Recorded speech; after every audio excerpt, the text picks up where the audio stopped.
Čau Marcel. Ahoj Maťo.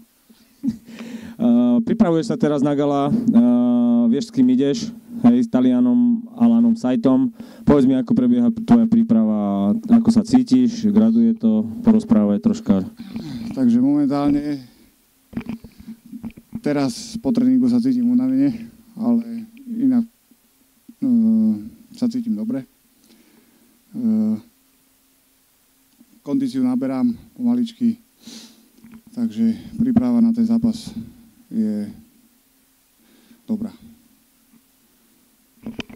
OK, ako zhruba tá príprava vyzerá? Teraz viem, ako vyzerá, lebo sa vidím, ale ako vyzerala, keď si bol v Bratislave, lebo to sa mi nezdalo. Tak čo ti poviem, hej? V Bratislave určite nie je tá príprava ako tu, hej? Je tam pomerne slabšia tá príprava, ale snažím sa robiť všetko preto, aby som aspoň nahnal tú kondíciu. No a u teba tá kondícia ešte sa zvyšuje a graduje. Takže musím povedať, že v Bratislave je to iné ako tu. OK, a čo sa týka supera, videl si ho zápasiť, máš na ňo nejaký plán?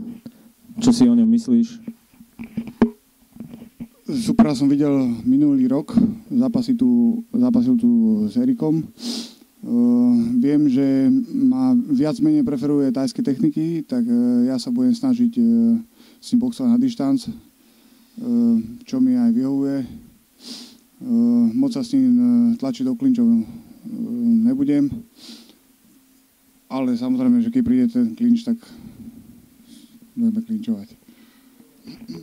OK, ešte sa chcem opýtať, momentálne zápasíš v tej váhe okolo 80 kg, máš nejaké plány do budúcnosti zápasiť v nižších, vyšších a čo plánuješ do budúcnosti?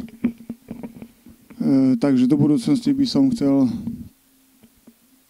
boxovať v takej, alebo možno o 2 kg vyššej váhe, to je od tých 81 kg do tých 85-4.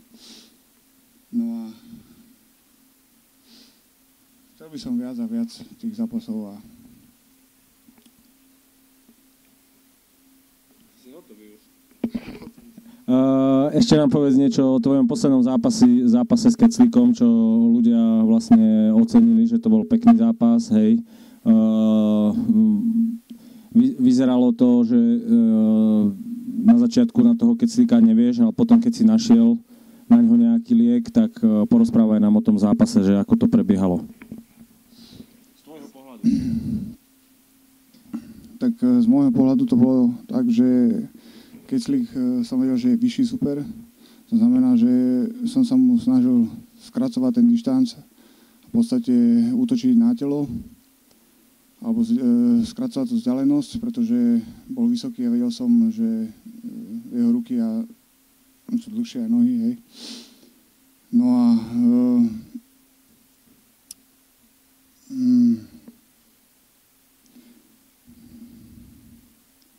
mal som väčšiu váhu a necítil som sa v tej váhe možno až tak skvelé, ako sa cítim možno teraz. Tých 82-83 kg mi viac vyhovuje ako nejakých 86-87, to už je moc veľa, ja neviem, hmoty na sebe, takže som sa cítil tak viac menej tvrdo, nebol som taký uvoľnený. Že chcel by si s ním rematch? Chcel by som s ním rematch, jasné. A keď budem mať ten rematch, tak určite sa na to lepšie pripravím, ako som sa možno, že mal možnosť pripraviť. OK. Čo by si chcel odkázať svojim fanúšikom do Banskej Bystrice na gala?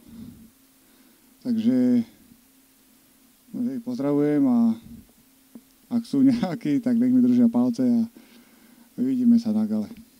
A moc im ďakujem za držanie palcov. Ďakujeme pekne zatiaľ. A po anglicky tento rozhovor ešte by sme zopakovali. Hello Marcel, how are you?